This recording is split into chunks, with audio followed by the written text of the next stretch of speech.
Hoe voel jy vanoggend? Dit lyk my 'n bietjie donker. Ja, gebeur iets. Lekker. Ek vertrou jy het so ietsie om aan te herkou na gisteraand. Wees boere sal dit wel bedink.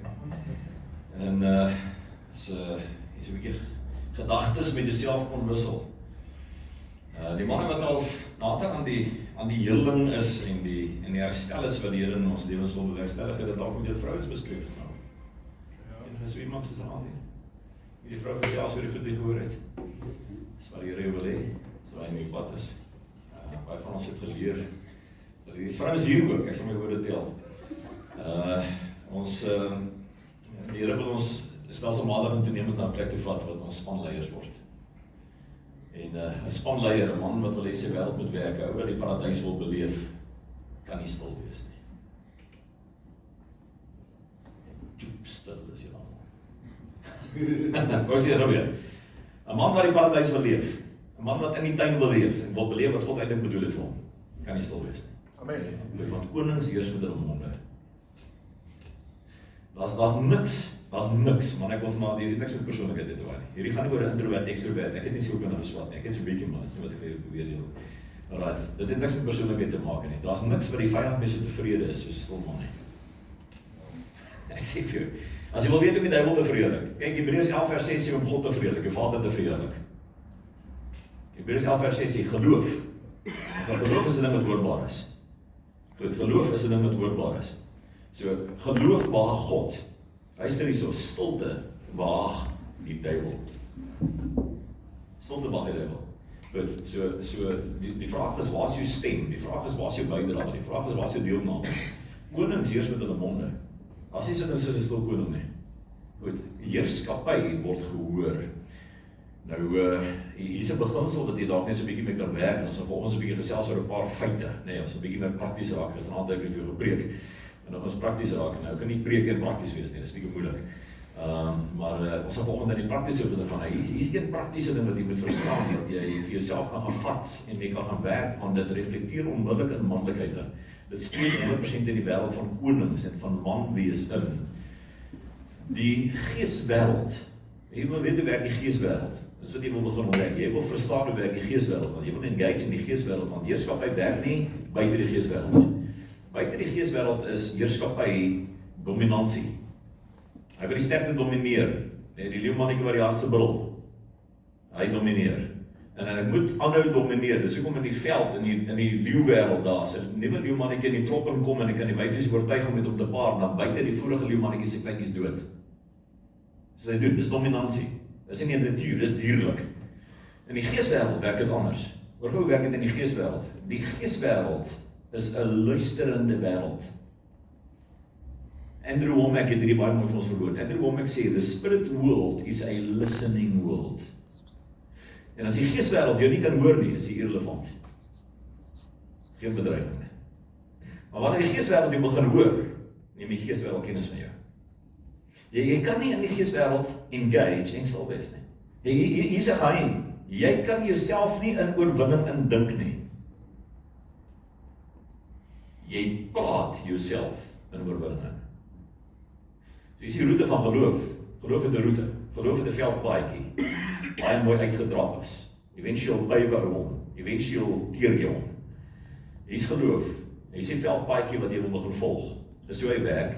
Dis wat die van Genesis tot Openbaring lees in man se lewens. Mans wat se lewenswerk het so gewerk. Geloof is 'n oortuiging van die hart. Geloof kom deur gehoor. Wat het gebeur? Iemand was nie stil nie. Hoe sal hulle glo as niemand vir hulle preek nie? Iemand het gepraat. Iewers het jy iets gehoor. Iemand was bereid om te praat. 'n leier of 'n leraar of 'n instansie, die woord van God. Op een of ander manier, jou Vader het gepraat.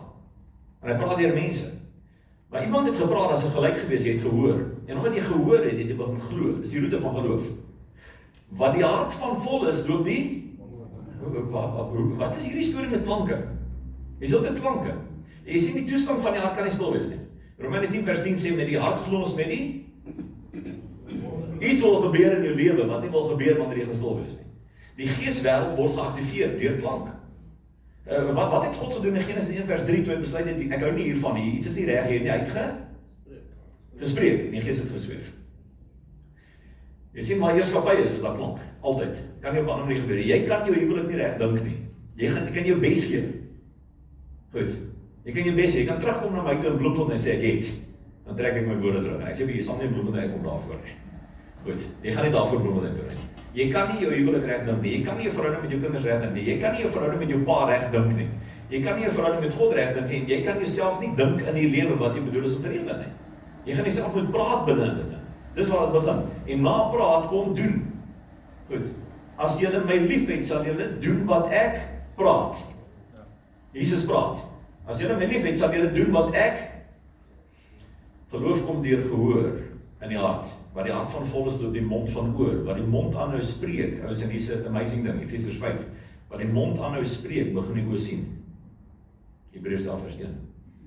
Geloof is dan die bewys van dinge. Die hart is die bewys van dinge wat ons nog nie sien nie. Jy weet waaroor praat ons? Die hele tyd. Oor wat ons sien. Ons praat oor wat jy nie sien nie. En iemand 'n konsep met jou deel en jy sien dit nog nie, praat jy nou oor nie. Maar as iemand met jou iets deel en jy begin hom sien, begin jy praat oor. Dis die roete van geloof. Geloof kom deur gehoor van die woord van God. Die woord van God begin ek glo in my hart. Wat ek glo by die hart van vol is, begin die mond van oorloop. Geloof is om te praat. Heerskappy is om te praat. Wat ek praat, begin ek eventueel sien in my lewe. Efesiërs 5 sê, ons gisteraand vanaand hier buite oor gepraat oor huwelike. En wat 'n groot kwessie in ons lewens is, want dit is die eerste plek wat al ons gebrokenheid in manifesteer. Jou gebrokenheid met jou pa, gebrokenheid met die Here, gebrokenheid met jou onderwysers, gebrokenheid met jou werkgewer, jou gebrokenheid met jou pelle, jou gebrokenheid met jou eie manlikheid, jou onsekerheid oor jou eie identiteit, alles manifesteer eers in die huwelik. Weet jy wat 'n deeltjie van die huwelik? So vierkantige ding wat aan die kamer staan.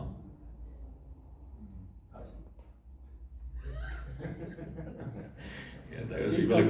Die huwelik is ver gone maar kassie is belangriker as die bed. Ja, ek moet dit vierkantige ding.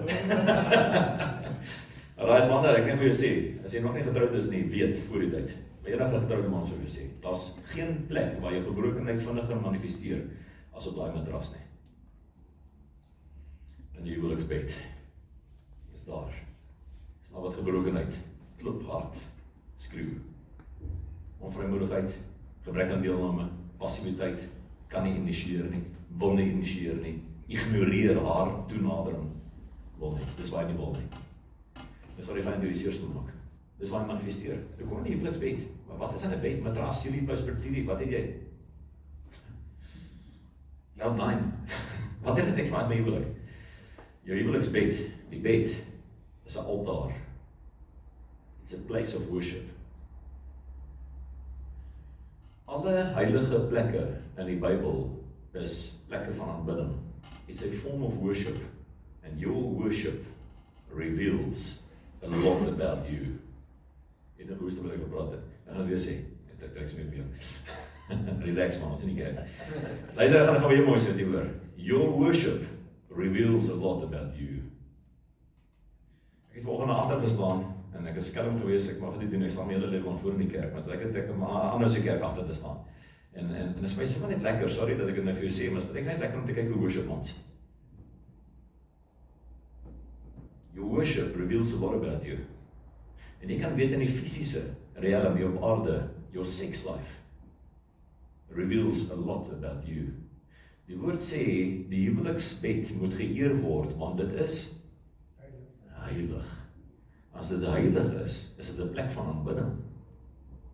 Sex is worship. Ja, come on, ek wil nie so my sekslewe ding nie. Jy wil. Maar totdat jy so aan die begin sal dit net lust wees. Jy weet nie wie is die victim van lust? Jy kry jouself jammer. It's a place of worship.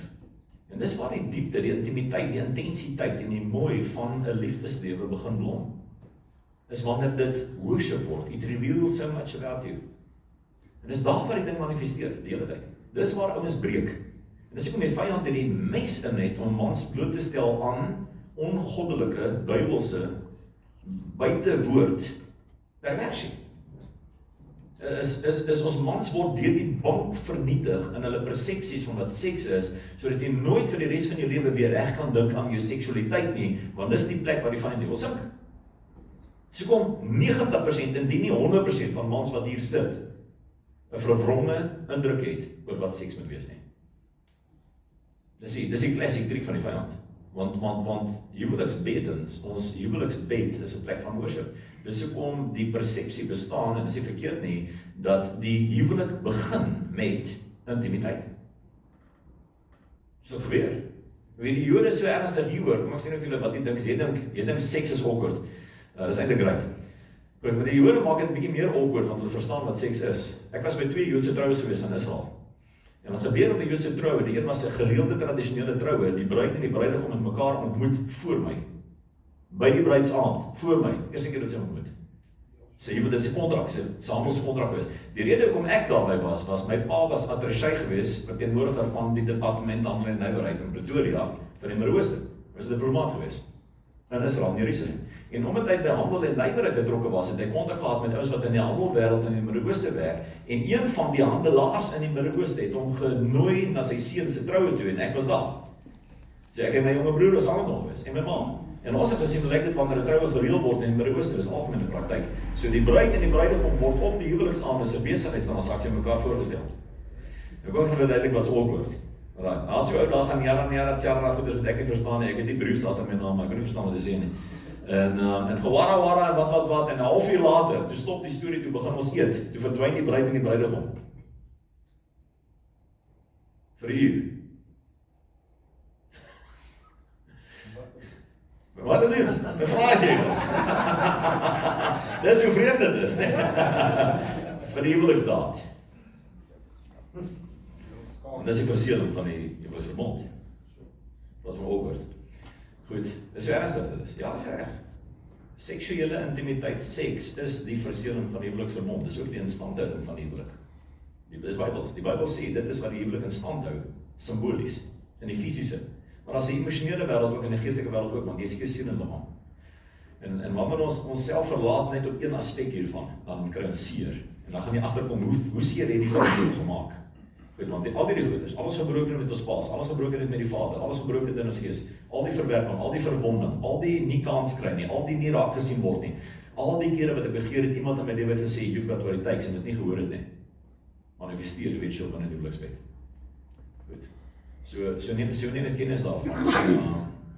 Andrew Womack sê, terug op die beginsel, Andrew Womack sê, die geeswêreld is 'n luisterende wêreld. Goed, en wat ek begeer, is iets wat ek gaan saam met God se woord begin praat. Ek gaan met God begin aansluit, saam met God begin praat. Uit my mond uit gaan die oortuigings vir my hart moet kom. Maar hoe verander ek die oortuigings vir my hart, want ek is vreesagtig, ek is onseker, ek het nie confidence nie, ek weet nie om te man up nie. Wanneer ek in hierdie oomblikke kom, dan smelt ek. Dis nie jy nie, dis wat nie gedoen is. Dis nie jy nie, dis nie jou identiteit nie, dis jou history. Dis twee verskillende goeders. Dis jou storie, dis nie wie jy is nie. En aan jou storie kan gewerk word, maar God het nooit jou waarde verminder as gevolg van sonde nie. Jy sien, sonde verminder nie jou waarde nie, sonde belemmer jou verhouding. Ek is 'n bietjie by feite vanoggend. Goed, sonde verminder nie jou waarde nie. Sonde kon nooit jou minder werd maak nie. As sonde jou minder werd kon maak, dan moes sonde die hele mensdom minder werd maak. Dan het God vir hom 'n kat in die sak gekoop met sy seun. En God het nie 'n bad deal gekry met die kruis nie. Hy sê self, ek het die volle prys betaal van wat jy werd is. Jy sien, die kruis bewys wat jy werd is. Wat was jy werd? Wat het dit gevat om jou terug te koop? Die kosbaarste besitting in die skepping. Dis jou waarde. Sonde kon jou nie minder werd maak nie. God het nie verkeerde prys betaal nie. Maar wat het sonde gedoen? Hoekom het God se probleem met sonde? Hoekom maak sonde so seer? Want sonde belemmer jou verhouding met jou Vader. Sonde is 'n skeidsmuur. Romeine 3 sê, jou sonde is 'n skeidsmuur tussen jou en jou God. Dit is nie 'n waarde verminder nie. So dis nie jou identiteit wat die probleem is nie, dis jou idee oor jou identiteit. Dis die leuen oor jou identiteit. Dis jou persepsies van jou identiteit. Dis eintlik net jou storie wat die vyand kom belemmer het. Hy kom doring saai op jou pad. En nou sien ek myself as iemand wat nie kan man up nie, nie kan praat nie, en ek word nie gehoor nie, ek het stil geword. Ek het passief geword, want ek kan nie sê wat ek wil besluit nie. Dit is beter dat ek stil is. Ek los al my besluite te neem. Ek los my gesin om wat te wade binne in hierdie ding. Ons is die hele tyd in die moras, weet, maar ons beweeg so 'n bietjie links, baie keer 'n bietjie regs, weet. En al wat ek eintlik doen is pas, ek is stil, en wanneer iemand anders 'n besluit neem, dan sê ek nee, ek is reg met my ook. Weet, op 'n ander plek beland, ons beland op plekke. Gebroke mans beland op plekke die hele tyd, die hele lewe lank. Luister, jy wil nie op plekke beland nie. Jy wil kies om na plekke toe te stap. Dis die lewe. Gebroke mans beland die hele tyd in nuwe seisoene. Nee, maar om my kyk as ek 'n nuwe plek weet. Maar wie om my kyk as my huwelik op 'n beter plek. Wie om my kyk as my huwelik op 'n slegter plek. Was nooit ek wat dit daarna toe vat nie. Dis beter vir 'n man om te veroorsaak en te weet hy veroorsaak dat sy huwelik op 'n slegte plek beland, as om die slaap uit sy oë te vee en te besef, ek weet nie hoe dit gebeur nie, maar my huwelik is op 'n slegte plek. Want as jy dit veroorsaak het, dan kan jy dit regmaak. Was jy maar koud of warm? Was jy maar goed of sleg? En jy het geweet, maar nou weet jy nie wat jy is nie. Dis wat lou beteken. God sê ek kan met 'n slegte man werk. Ek kan met 'n goeie man werk, maar ek kan nie met 'n man werk wat nie verstaan wat dit beteken nie. Ek kan nie met 'n man werk wat nie verstaan wat sy bydrae is nie. Ek kan nie met 'n man werk wat nie bereid is sy mond oop te maak nie. Ek weet, die slegheid is nie die probleem nie. God het dit oorwin. En die goedheid is ook nie 'n probleem nie. Daar's ook goed wat God moet oorwin, want hy's goed. Nie ons nie. Dis maar warm, was jy maar warm of koud? Was jy maar aan een van die twee kante, of in een van die twee kampe? Maar is dit op die draad. Ek kan nie met die werk nie. Maar dit is 'n straatse boodskap vir ons, neem besluite. Ons sal volgende gaan ons 'n bietjie ingaan in gesprekke oor wat manlikheid is en hoe manlikheid werk. En ek het probeer PowerPoint stuur, maar die goed wil nie deurgaan nie. Hy sê tog hoe hy's deur, hoor. Het jy hom gekry? Dan sê hy, by my sê in die senkboksie hoor, so miskien kom hy nog deur daar by jou. Maar manne, ek wil so 'n bietjie met jou gesels net oor miskien in die eerste plek terwyl ons waarvoor hy PowerPoint net, en ons kan in die tweede sessie ook hierby uitkom. Bietjie met jou gesels oor die vyand, hoe slinks die vyand met ons werk. Jeremia 15 is so 'n pragtige gedeelte, en as baie seker gedeeltes in die Bybel waar die Here met Jeremia praat. Jeremia is die profeet, hy sê die een ou wat praat in daardie stadium, die enigste ou wat praat namens God. So hy is die volk se profeet, en dan praat hy al die goed, en hy het die wonderlike goed wat hy bydra, en hy word gehoor, en hy het 'n woord van die Here af, en hy deel met die volk, en hy lei die volk, en die volk kry inspirasie deur hom, en die volk word gewaarsku deur hom, soos dit in die Ou Testament die hele tyd gebeur, en die Here praat met hom, en dan kom Jeremia op 'n plek wat hy gekonfronteer word met sy eie verwonding, met die wond in sy eie lewe. Jy hoor nooit van die wond in Jeremia se lewe nie. Teenoor as Jeremia 15 nie lees nie, sal jy nooit weet die ou keer iets nie. Hy lyk soos hierdie perfekte ouetjie. En in Jeremia 15 raak Jeremia bewus van iets wat fout is in sy eie journey. 'n leemte, 'n wond, 'n swak plek in sy mondering. En iets trigger dit, ons weet nie wat dit is nie, hy noem dit 'n wond. Iets trigger die wond. En dit sê nie presies wat dit was nie. Ons weet nie, was dit die ou se pa wat hom verkeerd hanteer het nie, was dit die ou se selfbeeld wat hom ingehaal het nie, was dit 'n sonde wat hom geboetjie het en hom gekonfronteer het nie, was dit 'n onvermoë gewees om sy emosies te hanteer, ons weet wat dit was nie. Kan dit klop wees, maar dit word nie spesifiek beskryf nie. Maar luister wat gebeur hier.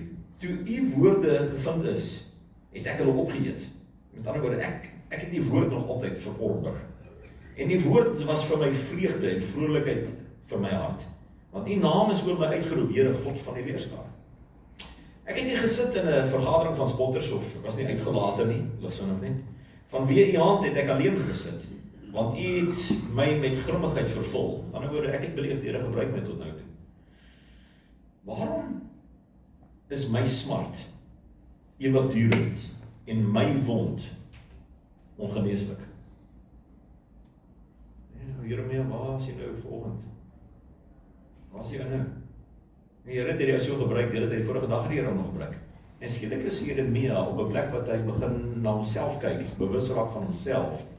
En hier is sy storie. Hy sê, hoekom is my smart, my seer, ewigdurend en my wond ongeneeslik? Dit weier om gesond te word.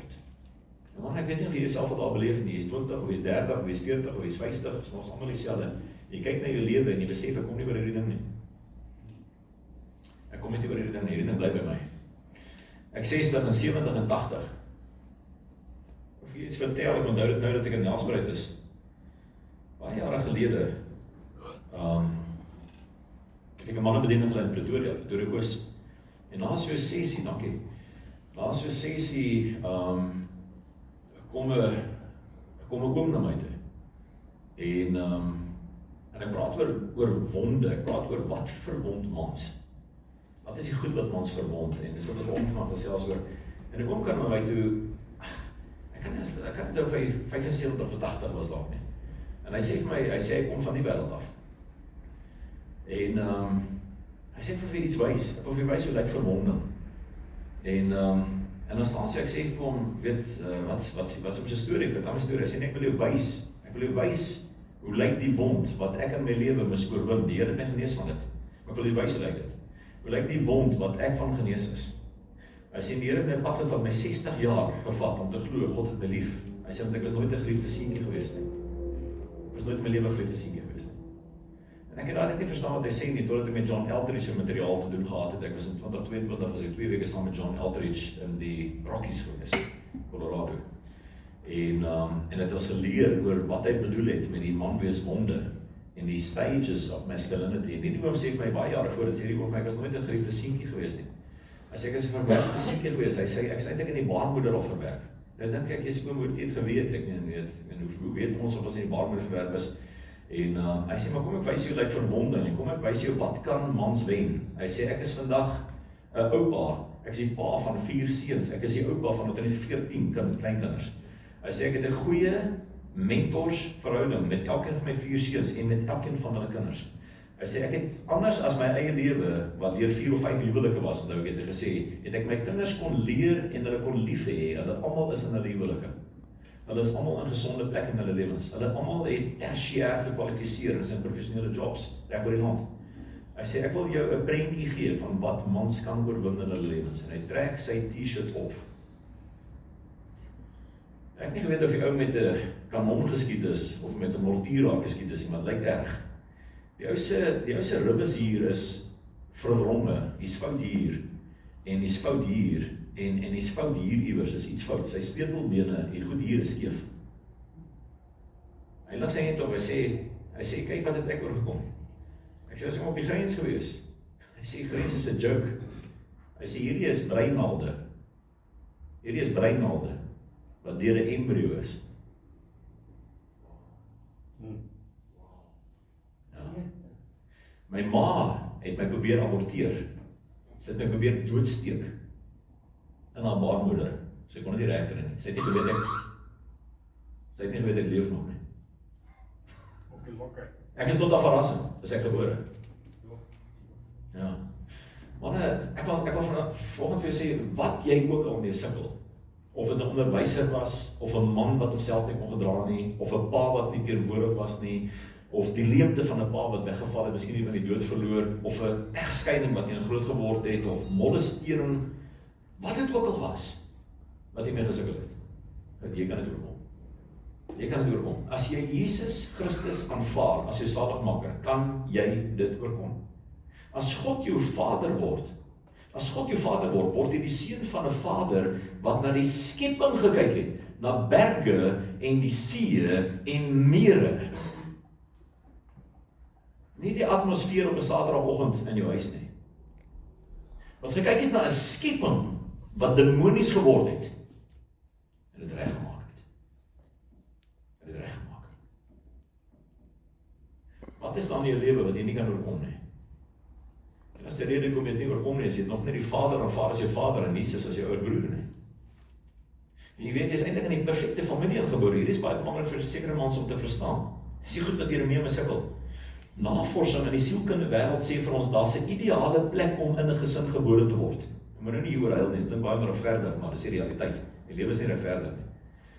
Kan jy vir jouself dink, of miskien vir ons help verstaan, watter posisie, watter geslags- of geboorteposisie in 'n gesin is die ideale posisie? Die van julle is oudste kinders. Oudste kinders, steek jy aan op. Okay. Die van julle is tweede oudste kinders. Die van julle is tweede oudste kinders. Goed. Dis ideaal. Dis ideaal. Dis 'n cue. Alraai, tweede oudste kinders, steek julle aan op. Nou luister gou hierso. Wie van julle is die tweede oudste kinders? Tweede oudste kinders. Uit 'n gesin waarvan die eerste kind 'n broer was. Jy is tweede gebore of derde of vierde gebore, maar die eerstgeborene in daai gesin is 'n broer gewees. Enige sekerings? Hy sê jy is interessante ding wat sielkunde vertel, maar nie daaroor huil nie, maar goed, dis so sê. Alright, hulle sê die beste plek om in 'n gesin, 'n gesonde gesin, want dit kan gebroke mense ook wees.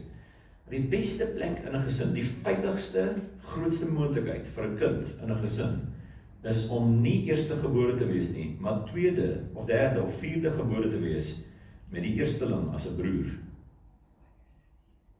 Want daai broer help daai hele gesin as hy 'n gesonde verhouding met sy pa het om die res van die siblings se identiteit te bevestig.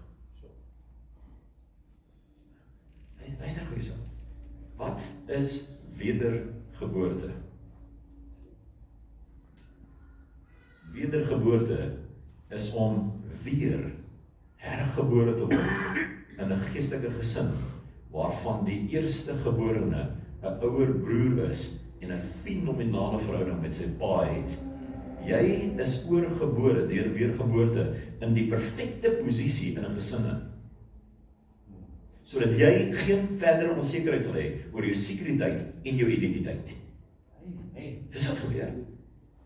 Jesus is jou ouer broer en hy het 'n ooreenkoms met die Vader wat onaanraakbaar versekerd is.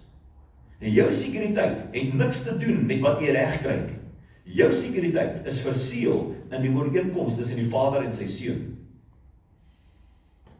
In die Ou Testament voor wedergeboorte 'n opsie was. In die Ou Testament kon nie wedergebore wees nie. Hoekom? Want Jesus se bloed het nog nie gevloei nie. In die Ou Testament het die mens moeilikheid gehad die hele tyd. Jeremia het moeilikheid gehad.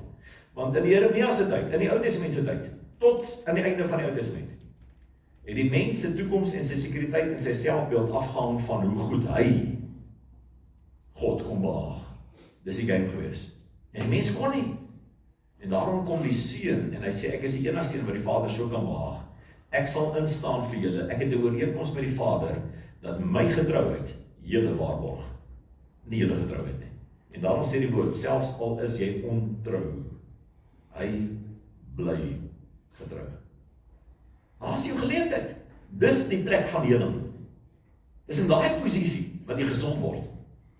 Want jy het twee perfekte rolspelers. Ek het 'n ouer broer, maar hy stap nou nie die hele pad soos Jesus noodwendig nie.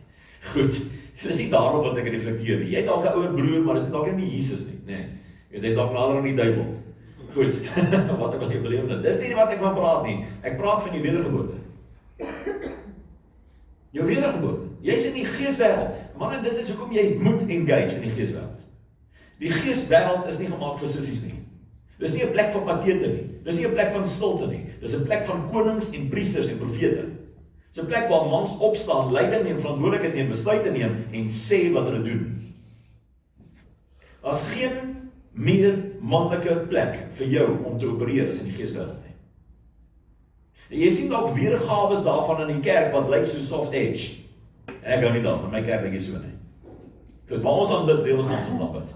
In ons kerk staan ons nie met 'n hand in die sakke nie. Jy kan buite gaan staan en koffie drink of rook of wat ook al. In die kerk, al die hande uit jou sak en die steek hande in die lug. Ons leer ons mans in ons kerk. 'n Man lyk so. So nie. Net. Want mans se kom nie drie goed. Maar mans in die geeswêreld is 'n soft edge plek. Dis waar konings word. Dis waar mans leiers word. Dis waar jy geleer word om 'n betroubare broer te word. En daai mans, wanneer hulle in die teenwoordigheid van hulle Vader kom, lyk so. So. Ek leer my mans op al die vlakke. Ek sê hierdie goed, in die mannewêreld, jy trots op. 'n Paar lede vir sy seuns. Ek bietjie lyk hom daai. Goed, hierdie goed, is jy trots op. Dis hoekom mans mekaar met 'n sterk hand groet. Is so nie. Jy so groet. Dit is altyd steek want ons hou nie dan. Dis groet nie jou so nie. Jy steek 'n hand uit wat waardig is aan aanbidding vir jou Vader. Dis hoe jy dit doen. Dis hoe mans dit doen. Ons weet nie hoe diep is hier goed in ons kultuur verborge nie. Dis hoekom as ek 'n ou groet, dan groet ek hom. Dis hoekom in Afrika al mans mekaar so groet. My seun klap my hande uit. Ek het tennis aan, ek klap al die hande. Manne speel tennis. Ek sê van my handstukkings seer maak nie. Maar dis wat mans wil doen. Mans wat glo in hulle self aanbied. En daardie hande is deel van my aanbidding. Dit sê iets van my. In die biologiese, in hierdie wêreld sê 'n man se hande baie van hom, nee. Ek weet 'n man se hande sê baie van hom. Vertel 'n storie. Gee dit vir God. Want God sê, you've got what it takes. Ek het reeds 'n welbehager in jou. Jy is my oudste seun, se jonger broer. Ek weet wat in jou steek. Bring jou aanbidding. Bring jou vrymoedigheid. Kom neem deel. Wees deel van die geeswêreld. Moenie terugstaan nie. Moenie hierdie goeie sien as soft edge. Hierdie goed word baie dikwels aangebied as soft edge. Een van die probleme van ons kerke, en daar word baie navorsing gedoen, is dat ons kerke het feministisch word. Jammer vir die dames wat hier is. Maar dis wat ons wil hê nie. Ons kerke het feministisch geword. Dit het 'n soft edge emosionele omgewing geword waar ons liedjies sing wat mense voor afkyk en huil. Weet jy wat is die probleem? Ons mans assosieer daarmee. Dis ons wêreld nie. Jy gaan ons alweer. Baie mans kom nie kerk toe net oor worship. Want wat ons worship het feministisch, is 'n feit wat ek vir jou sê. Goed, hordes ouens doen hulle doktorale op. Hoekom is die mans uit die kerk uit en die vrouens kom kerk toe? Hoekom leef ons in 'n generasie wat baie vrouens die Here soek, maar mans wil net weer daarvan nie? Hulle voel onwelkom, hulle voel ontuis, hulle voel as in die wêreld nie. Want ons het vandag mans in die kerk nodig wat die kerk se kultuur transformeer en sê, dis my plek hierdie, ek is die koning. Ek gaan hierdie redeem, ek gaan hierdie terugvat. En ek sê nie as 'n probleem met vrouens in die kerk nie, die probleem hiermee is tegnies. Die probleem is, ons sien in die wêreld, en hier is weer eens, is navorsing, George Barna navorsing, wat ek met jou deel. Ons sien in die wêreld, dat wanneer vrouens tot bekering kom, vrouens begin die Here dien, dis chaos in die huis, dis chaos in die kinders, dis chaos in die finansies, dis emosionele gemors by die huis, vrouens soek uitkoms en hulle dien die Here, hulle kom na die kerk en begin die Here dien, as hulle by die kerk uitkom. Nou sien ons dat daai ma, daai vrou wat die Here begin die Here dien, en sy dien die Here, en sy dien die Here vir die res van haar lewe alleen. Dis net sy wat kerk toe kom. Ons kerkparkerings het 'n probleem. Ons moet vandag groot kerkfasiliteite koop, want moet baie karre kom. Jy weet jy is die probleem, ons kry nie die kerkbevolking nie, die parkeerareas staan vol. Want meeste van daai karre is 'n enkel vrou wat kerk toe kom. Meeste, dis 'n feit. Ek gee vir jou feite.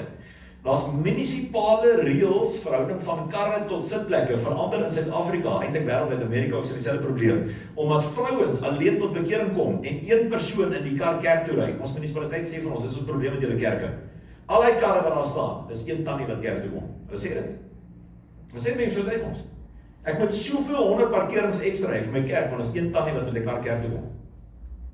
Die munisipaliteit sê dit. Wat is die probleem? Dis navorsing wat dit bewys. Vrouens soek God. Hulle soek uitkoms vir hulle lewens, soek sinvolheid vir hulle lewens, want hulle huisgesinne werk nie. Hulle soek uitkoms vir die Here en vir die res van hulle lewens dien hulle die Here alleen. Hulle sê vir 'n vrou wat tot wedergeboorte kom en lewenslang probeer poog om 'n huis in die of 'n gesin in die kerk te kom, is daar so 5% sukses. So 5% van gelowiges kom in die kerk as gevolg van 'n ma wat die Here begin dien het. 5%. Ek het die vorige gehad so 6, 7, 8 jaar gelede by ons met Lewende Woord om 'n man te doop wat ek persoonlik saam met 'n vrou vir meer as 20 jaar voor gebid het. Meer as 20 jaar voor gebid het. Haar man het haar vernuweer. Sy het letsels op haar gesig en in haar lyf van 'n man se aanradings. Sy het 30 jaar terug tot bekering gekom, vir 30 jaar begin vir 'n bid vir haar man, getrou gebid. Ek het die voorreg gehad om hom te doop eventueel. Hy sit sonder, die afgelope 6, 7 jaar sit hy sonder aan ons kerk. Hy bring maar nou kerk toe. Na 30 jaar. Dit is wat dit vat vir 'n vrou om voor te loop. Hoor gou hierso. Is reg maar. Navorsing bewys. Wanneer 'n pa die Here vind en kerk toe gaan, vat dit tussen 6 en 10 weke. Wanneer 6 tot 10 weke, dan begin die kultuur in die huis verander. Die atmosfeer word beleid met 'n koninkryksatmosfeer en die kinders en die ma begin hom volg. Anders 2 maande. Dis jou plek. Dis koningskap. En dis dit wat die vyand in jou selfbeeld probeer vernietig het. Dis die rede dat hy jou probeer inhibeer en beperk en belemmer dat jy stil word. Onvrymoedig. Ons leer ons mans, dis hier wat dit begin, ek volgende vir jou gee. Ons leer ons mans, die atmosfeer binne in jou huis. Die atmosfeer binne in jou huis. Iemand het gisteraand gevra, gesê, ek hoor, maar waar begin ek? Hier is vir jou 'n praktiese plek om te begin. Begin jy die Here soek, nommer 1 en nommer 2, begin die atmosfeer in jou huis aanspreek. Ons boere mense het een of ander ellendige idee, dat wanneer my vrou met die verkeerde voet in die bed uit opstaan, dan is die huis se atmosfeer belemmer. Ma het met die verkeerde voet uit die bed uit opgestaan. En dan ons in die Vrystaat daar, ons antwoord vir sulke mans. Sies tog. Ek praat in die Vrystaat.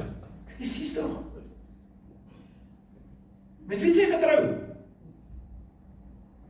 Dis wat gesê moet word. Ek leer ons mans so.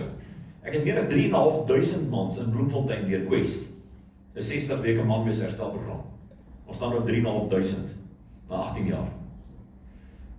Die mans in die Vrystaat antwoord daarop. En sê jy moet by Quest uitkom, hier in hulle broer. As jy nog atmosfeer binne in die huis toelaat waarvan 'n vrou met 'n verkeerde voet uit die bed uit opstaan Saterdagoggend en nou is die naweek gespoil, want ma voel nie lekker nie. Happy wife, happy life. Antwoord die ouens in die Vrystaat die baie vinnig. Sies tog. Sy, waarvan bel jy? Jy is dan die koning.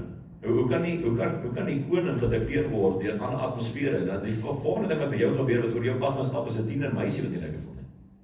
Of 'n tiener laaitjie wat in puberteit is. Wat's volgende oor jou lewe? As jy uit fees jy oud en afgeleef en as net meer gesin met atmosfeer kom bepaal. Wanneer gaan jy man up? So ek wil die volgende leer, atmosfeer, hoekom is atmosfeer so belangrik? Hoekom krap atmosfeer jou so om en hoekom is jy so passief teenoor atmosfeer? Is dit 'n issue? Nee, sê emosie, ons mans hou nie daarvan, ons beleef nie as wat ons self beleef nie. So wat maak dit saak? Ek gaan net garage toe en gaan aan met my lewe. Môre sien hoe voel sy. Hoekom is dit so konfronterende ding wat jou so belemmer, wat jou so passief maak? Want atmosfeer is 'n medium. Wat is 'n medium? Worship is 'n medium. Jy kan die worship songs wat vanoggend jou hart beweeg het op Apple Music gaan luister en gaan niks aan jou doen nie. Atmosfeer is 'n medium. En daarom word geestelike beweging geaktiveer met atmosfeer. Geestelike omgewings word beweeg met atmosfeer. Die doel van aanbidding, worship en dienste is om 'n atmosfeer te skep waarin die gees van die Here kan begin beweeg. Het jy in 'n selgroep gesit of in 'n ernstige gesprek gesit of omgewings soos hierdie en ons praat oor geestelike goed en ons praat oor geestelike goed en net wanneer die gees van die Here wil begin beweeg, dan maak 'n ou joke. Of sê 'n ou verkeerde ding. Ek het so ou binne in my kerk, is 'n oom, enkellopende ou weet en hy mis nie 'n diens nie, maar hy mis niks nie. Maar hy kan nie sy mond hou nie. Elke keer as ek aan my preek op plek kom wat ek vir mense strategiese vrae wil vra, wat hulle moet besin antwoord jou. Ek kyk almal vir die ou, weet, hy het altyd verkeerde antwoord. Weet, maar in 15 jaar nooit agtergekom my antwoord verkeerd met sy mond hou nie, weet.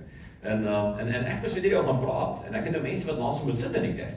Maar dat weer jou beurte is, dan sê hy weet, hy vra nie vir jou nie, hy vra vir die gehoor. Maar hier wil jy 'n antwoord.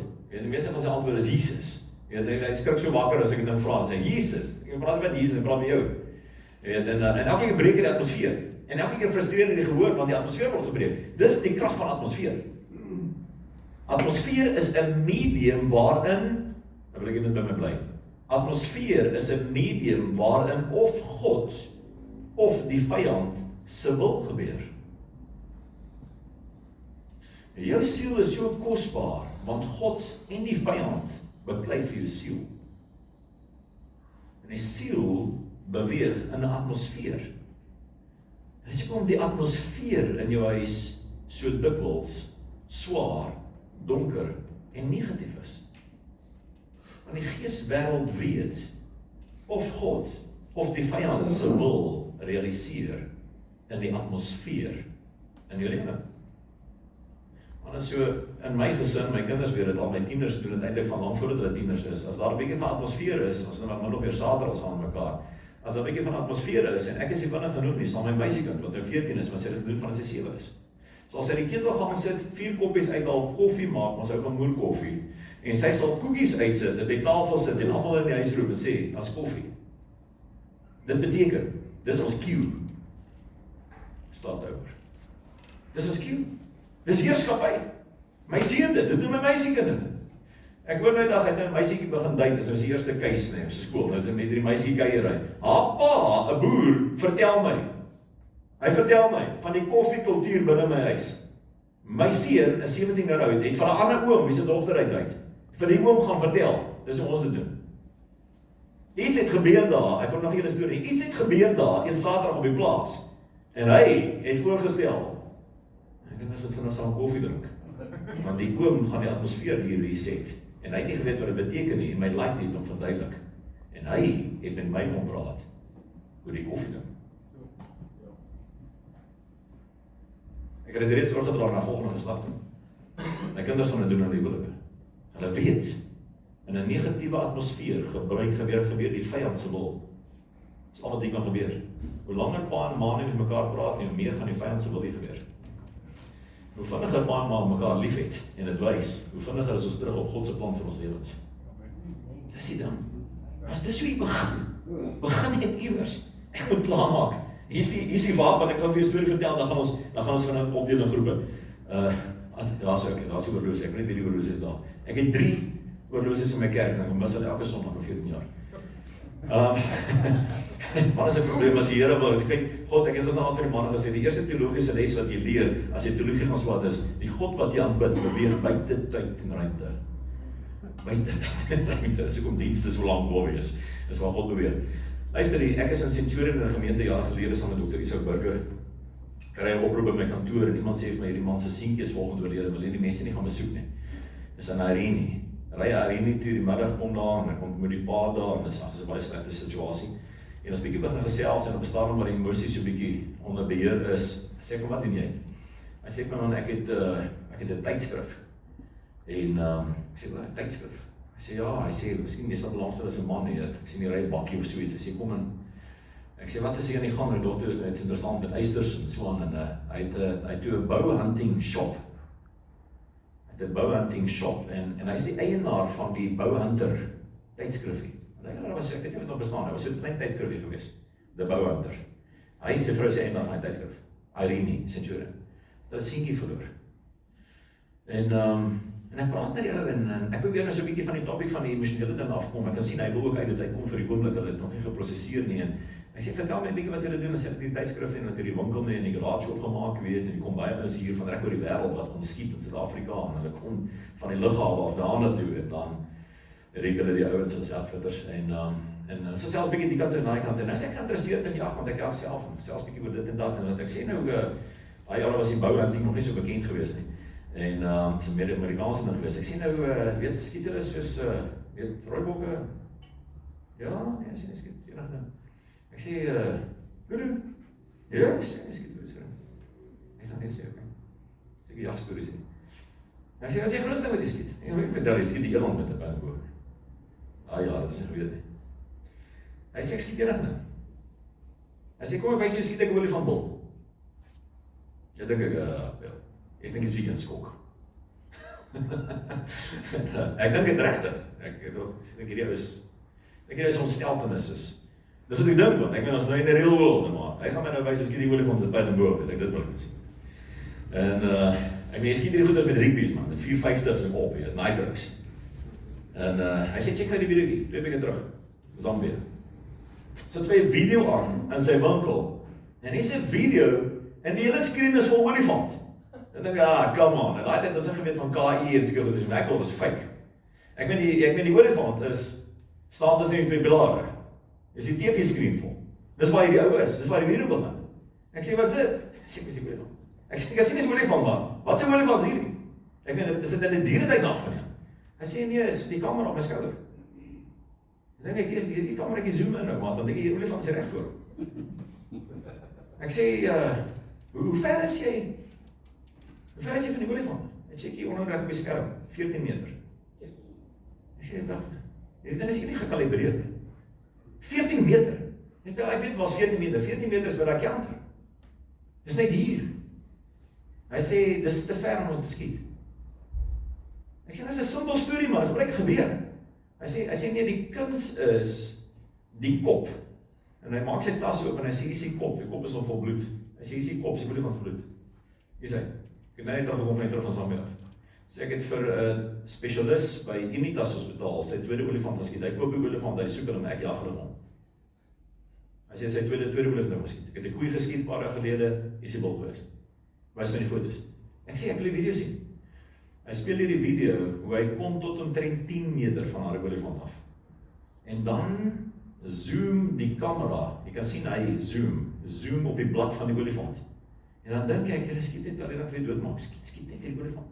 En dan wag ek daar, ek sal lank nog geklits het. Ek meen, hoe naby wil jy kom, weet, en hierdie ou skiet nie. En dan stop hy die video, en hy sê, kyk gou waarna kyk ek. Nou wys hy vir op die blad van die olifant.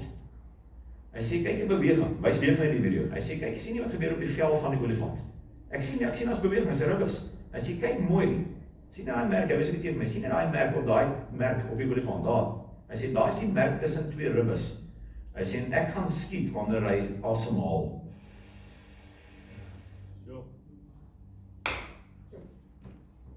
Tussen twee ribbes deur. Hartskoot, morsdood. Ek sê, gee dat pylpunt vir my. En luister wat sê hy vir my. Hy sê, kyk hierdie pylpunt. Hy sê, hierdie ding slaan op. Slaan op. Verpak die pylpunt. So groot. Ek krijg want uit die rekkie om hom. Baie dun rekkie. Om hom. As die kop inpak voel van vooraf, skiet hy die lemme oop. Dan sê ek klaar by die ribbes. Hy sê, hierdie kop is engineered vir 'n olifantbul se spasie tussen sy ribbes. As hy asemhaal, as hy asem uitblaas, is jy dood. Hy sê, hierdie wapen word engineer vir olifantbulle. Jy skiet hom net met hierdie kop. Dis nou 20 jaar gelede gewees. Miskien ek goed vandag anders, ek weet nie, miskien die van julle hier. Jy sal weet waarvan ek praat. En die Here vat my na Jesaja 54 toe, en dit laat ek hier vanoggend neer, dan gaan ons opdoen in groepe. Luister manne, die vyand engineer wapens teen jou. Dis wat die Bybel sê. As een woord in die hele Bybel, Jesaja 54, net een woord in die hele Bybel, wat ingenieurswerk impliseer, net een woord. Nie eers wanneer van God se skepping gepraat word en die uitleg van die tempel word hierdie woord gebruik, maar in Jesaja 54 word 'n woord gebruik wat engineering in moderne terme sou impliseer. Dis nie in daai dag bedoel nie. Maar dis die woord wat in die moderne taal impliseer, engineered. En daardie skrif sê, geen wapen wat teen my gevorm word, of ou Afrikaanse vertaling gesmee word, as ons bietjie nader aan nê, oorspronklike taal, geëngineer, planned and executed. No weapon engineered against me shall prosper. Dis die belofte. Weet wat gebeur? Ons weet nie, die vyand het wapens teen ons gaan uitdink, en hulle gaan bou, om in die oomblik waarin jy ontspan,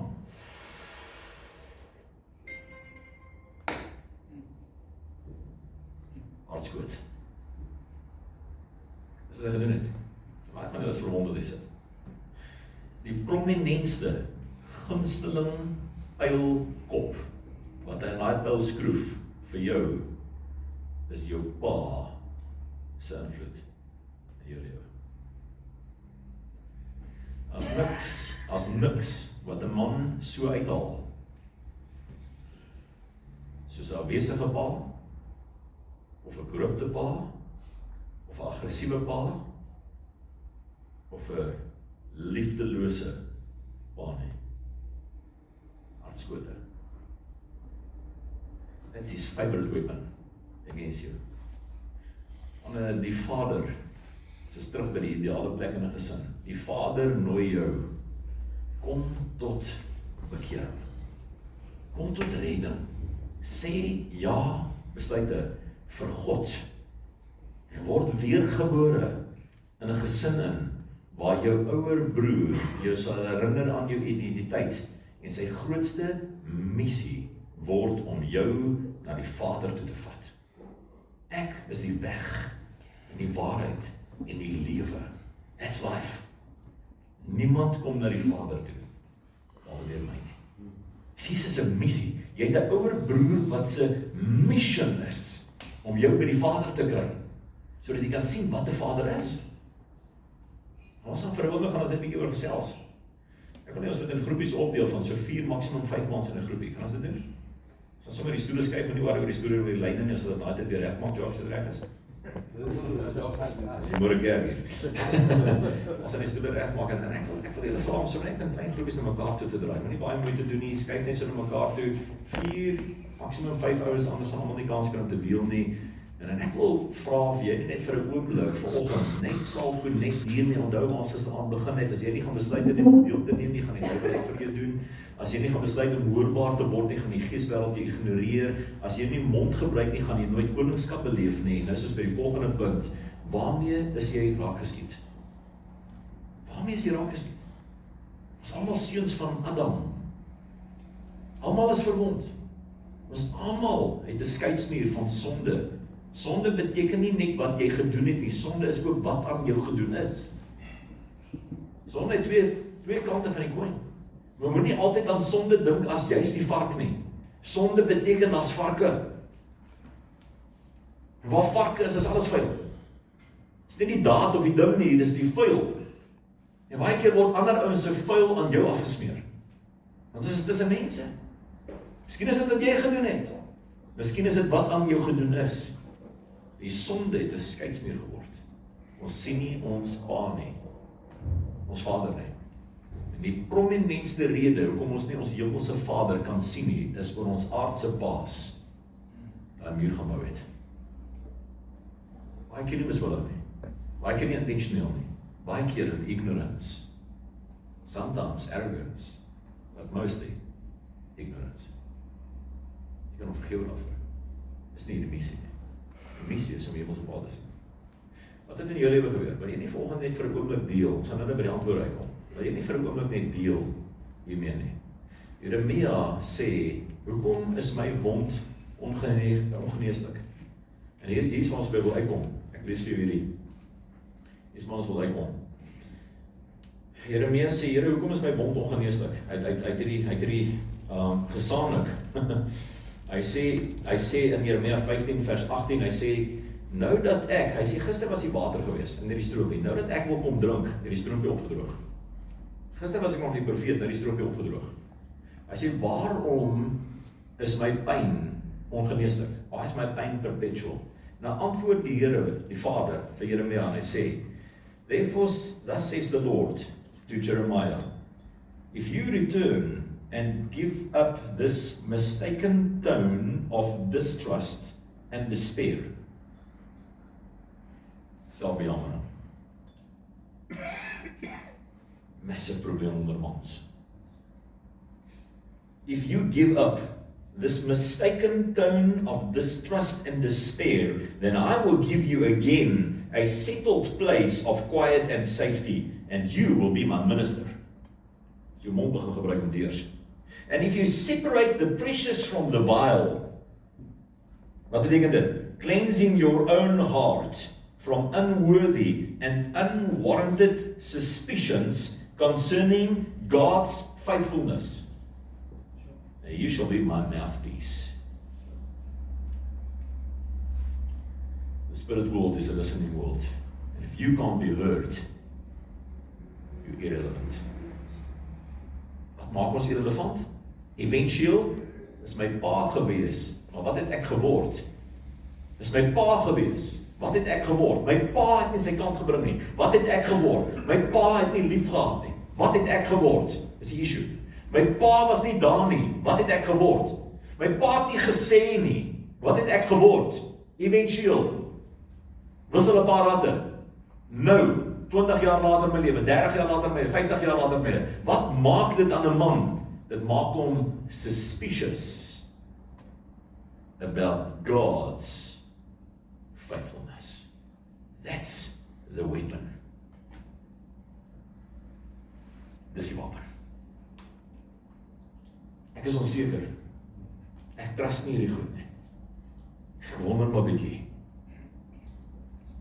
Ek is nie oortuig nie. Ek is skepties. Ek is suspicious about God's faithfulness. Kom ons deel op. Ons is so 10 minute, 15 minute, Jacques gaan vir ons die tyd ophou en dan gaan ons buite toe gaan. Kom ons deel vinnig op, manne. Ek wil jou nooi, deel bietjie een of twee van jou stories. Probeer dit nie te lank hou nie, dis die ander manne kans gee. En En dan gaan ek een man vra